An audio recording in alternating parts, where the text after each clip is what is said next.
instant. Sébastien Godard. Vous pouvez me rappeler votre fonction, s'il vous plaît? Vous êtes animateur. Donc, je suis animateur à la direction santé publique. Je suis chargé de faciliter les actions de santé qui peuvent avoir lieu sur Angers. Alors dites-nous, quelle est l'importance de cette journée du 2 avril?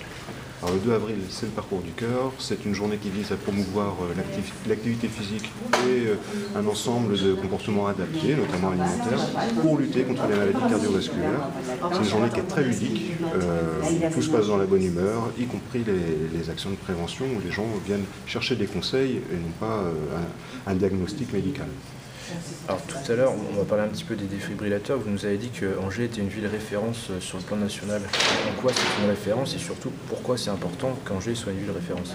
Alors quand je dis qu'Angers est une ville référente, c'est qu'Angers est une des premières villes, une des premières grandes villes avec d'autres, mais à avoir installé des défibrillateurs dès 2007, puisque c'est en 2007 que le décret a autorisé l'utilisation par tout le monde des défibrillateurs. Donc aujourd'hui, Angers à une soixantaine de défibrillateurs recensés, mais on peut estimer qu'il y en a à peu près le double d'installés, et on est souvent contacté par les autres grandes communes ou petites communes qui veulent des informations sur l'entretien, les acquisitions, les formations, comment on s'organise, etc. C'est en ce sens-là que je dis qu'Angers est considéré un peu comme une des villes référentes, mais il y en a beaucoup d'autres. Alors, beaucoup de défibrillateurs et beaucoup d'utilisation de ces défibrillateurs? Alors, à cette date, pas d'utilisation.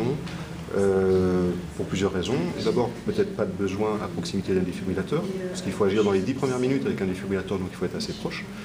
Donc pas de besoin à proximité, peut-être une méconnaissance des lieux où sont implantés les défibrillateurs. On est encore en train de communiquer, ça viendra, et peut-être une crainte de l'utilisation. Et puis parce que peut-être les endroits où ont lieu le plus d'accidents cardiaques, c'est à domicile. Donc les gens hésitent à sortir de chez eux pour aller chercher un appareil et retourner chez eux. Donc attendent plutôt les pompiers.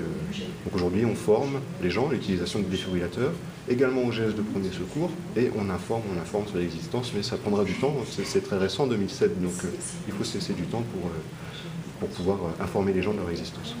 Une reconnaissance sur le long terme, vous parliez de l'extincteur tout à l'heure, vous attendez finalement au même type de schéma? On peut espérer, aujourd'hui on sait qu'il y a un extincteur dans chaque bâtiment public, on peut espérer qu'un jour on saura exactement où sont les défibrillateurs, peut-être dans chaque bâtiment public, peut-être à chaque numéro 13, ou je ne sais pas, mais en tout cas un jour ils seront identifiés plus facilement qu'aujourd'hui.